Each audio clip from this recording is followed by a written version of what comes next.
Shalom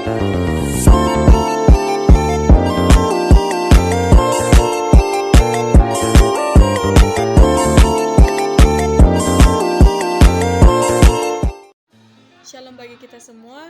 Kami dari kelompok 10 akan menjelaskan tentang kitab Pentateuch yang terdiri dari Kejadian, Keluaran, Imamat, Bilangan, dan Ulangan. Dari mata kuliah pengantar Perjanjian Lama dengan dosen pengampu yaitu Ibu Melina Sipahutar, STH MTH. Perkenalkan, nama saya Angelina Sitompul, saya Dion.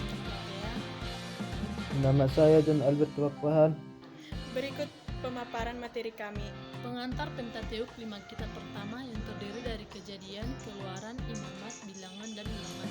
Dalam bahasa Yunani merujuk pada kitab pertama dan dalam Alkitab Ibrani dan Kristen.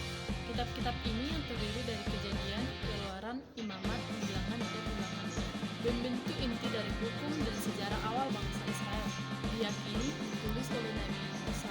Pentateuch menyajikan narasi yang kaya tentang penciptaan dunia, asal-usul umat manusia, pembentukan bangsa Israel, dan hukum-hukum yang diberikan Allah. Pentateuch memiliki signifikasi yang mendalam dalam tradisi umat-umatnya dan menyediakan fondasi teologis dan etika yang membentuk dasar kedua agama tersebut. Studi mendalam tentang kitab-kitab ini penting bagi pemahaman yang komprehensif tentang sejarah Alkitabiah dan perkembangan monoteisme. Kronologi penulisan Pentateuch yaitu yang pertama, periode Pramusa sebelum 1400 sebelum Masehi. Tradisi lisan dan catatan keluarga yang mungkin telah ada sebelum zaman Musa. Mencakup narasi tentang penciptaan dan kisah para leluhur. Yang kedua yaitu zaman Musa sekitar 1400 sampai 1200 sebelum Masehi. Periode utama penulisan Pentateuch di mana Musa diyakini menulis atau mengedit sebagian besar materi termasuk hukum dan narasi perjalanan padang gurun. Yang ketiga yaitu periode pasca Musa 1200 sampai 1000 sebelum Masehi.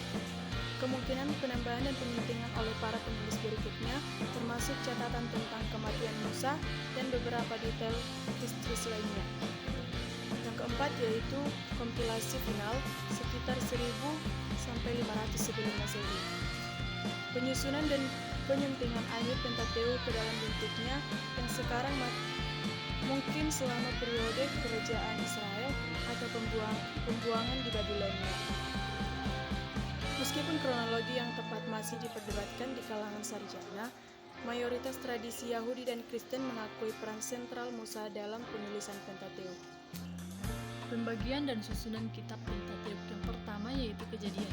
Kejadian menceritakan penciptaan dunia, asal-usul umat manusia, dan sejarah para leluhur. Yang kedua yaitu Keluaran. Keluaran berfokus pada pembebasan bangsa Israel dari perbudakan di Mesir. Yang ketiga yaitu Imamat. Imamat berisi tentang peraturan tentang ibadah, ritual, dan etika untuk bangsa Israel. Yang keempat yaitu Ulangan.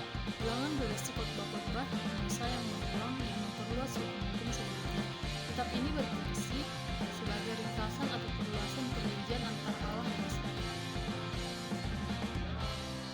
Yang terakhir yaitu Ulangan, menggabungkan narasi perjalanan di padang gurun dengan hukum-hukum tambahan. Kitab ini mencakup sensus bangsa Israel dan berbagai peristiwa selama pengembaraan 40 tahun.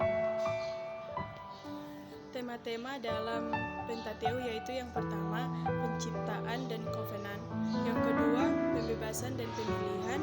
Yang ketiga yaitu hukum dan kekudusan. Dan yang terakhir yaitu tanah perjanjian. Musa sebagai penulis tradisional Pentateuch.